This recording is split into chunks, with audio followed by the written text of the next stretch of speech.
السلام عليكم يا حبايبي، عاملين ايه؟ يا رب تكونوا بألف صحة وبألف خير. معاكم ايمان خطاب من مطبخ كي جي 1. الصيف يعني مانجا، يعني نعمل طالما جيت موسم المانجا يبقى هنفكر في ترايفل المانجا. ترايفل المانجا من الحاجات الحلوة اللي بترطب علينا في الصيف. لو عندك اي بواقي كيك مش عايزاها او مش عارفة تعملي بيها ايه، هتعملي بيها ترايفل المانجا. عندي هنا قطع الكيك كان باقي عندي ولفيته في التلاجة، فمش عارفة اعمل ايه، فقلت اعمل بيه ايه للولاد ترايفل مانجا. بسم الله، صلي على رسول الله يا جماعة.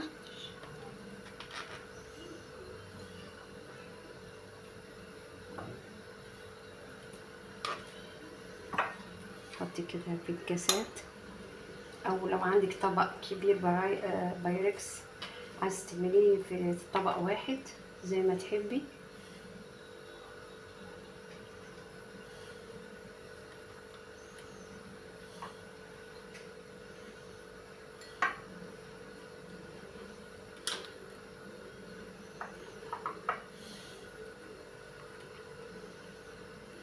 كده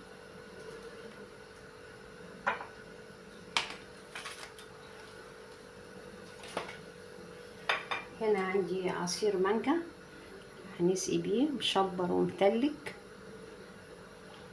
حطي في كل كاسة.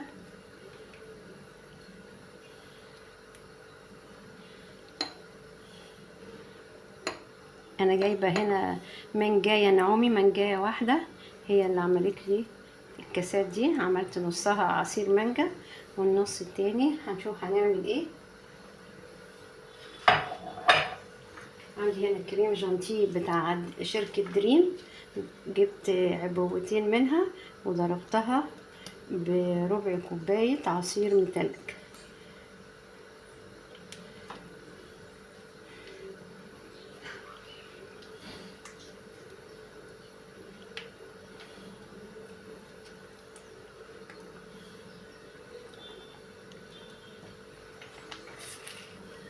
حاجه بيتي كده في البيت تعمل كده.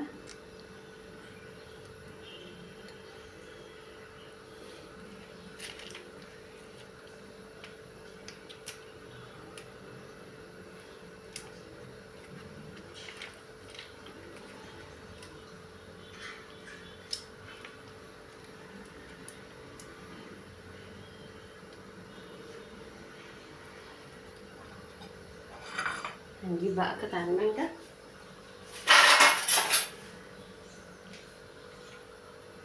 هنا عندي قطع مانجا حطي كده على الوش،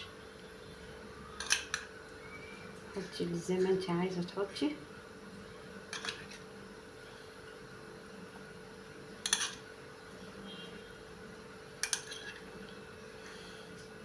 حاجه جميله تتقدم حتى لو عندك ضيوف، تبقى حاجه حلوه. انا بقى بحب المانجا فبحب ايه اكتر المانجا، خصوصا المانجا النعومي دي انا بعشقها.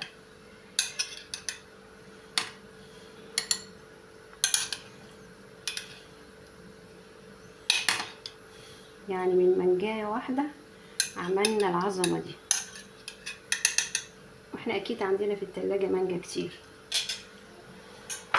بس كده خلص معانا ترايبر المانجا الجميل اللي بيرطب على قلبنا. يا رب يكون الفيديو بتاع النهارده عجبكم. لو كان عجبكم اوعوا تبخلوا في اللايك والشير وسبسكرايب، تفعيل الجرس. بحبكم يا احلى متابعين في الدنيا من داخل مصر وخارج مصر. السلام عليكم ورحمة الله وبركاته.